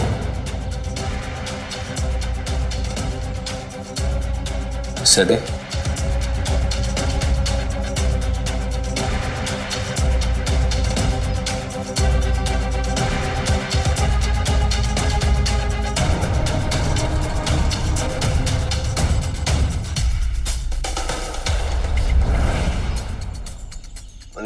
जी सरकार।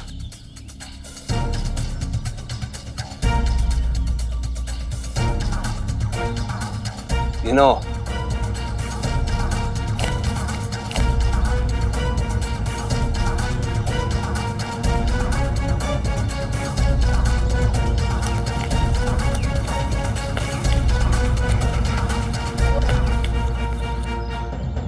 सरकार, इसमें 10 रुपए कम है। लगता है तुम दोनों की स्मरण शक्ति क्षीण हो गई है। मुझे पूरे 1000 रुपए चाहिए। 10 रुपए कम है इसमें। सरकार, वो तो आप ही के पास है ना, जो आपने गोविंदा से ली थी।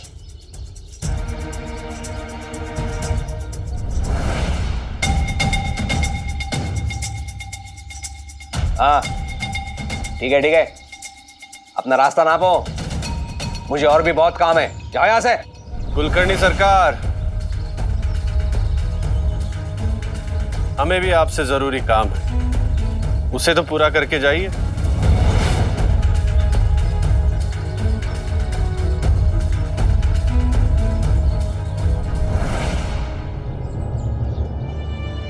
अरे आप यहाँ? सरकार, आपके एक आदमी ने ये हार बेचा था मुझे, ये कहकर कि वो हार आपका है, जबकि वो हार आपका नहीं था।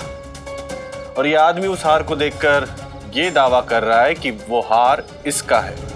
असंभव। दिखाइए तो।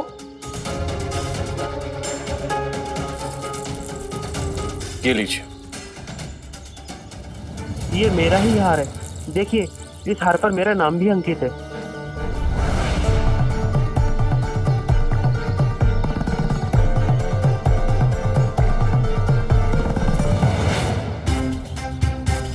हरिओम हरिओम। आप सच कह रहे हैं। जरूर मुझसे कोई भूल हो गई है, चूक हो गई है। क्या है ना कि ये गांव वाले मेरे पास अपना सामान गिरवी रख के जाते हैं, कभी कभार गड़बड़ हो जाती है। हरिओम।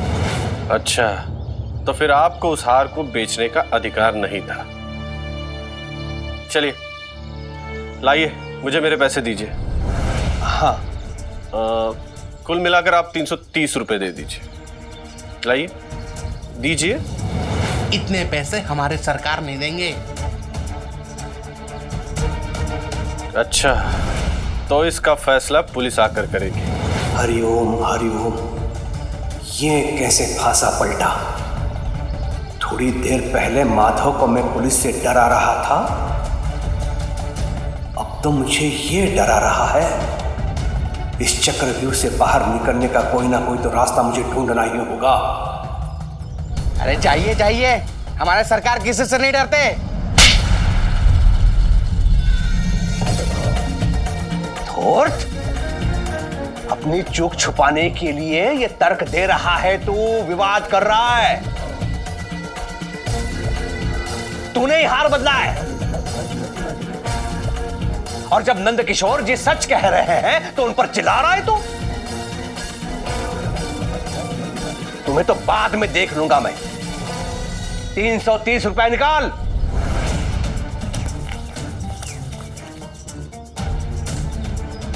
कथा कहीं का। लीजिए, पैसे लीजिए। क्या है ना कि इस मुनीम की वजह से यह सब हुआ। दरअसल मुझे इस पर अंधविश्वास नहीं करना चाहिए था। लीजिए।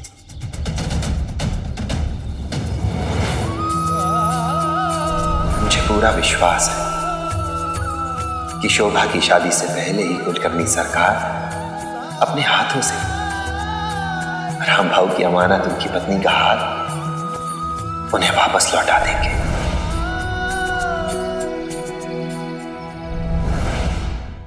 ऐसे और भी मजेदार वीडियो के लिए हमारे चैनल को लाइक, शेयर और सब्सक्राइब करें।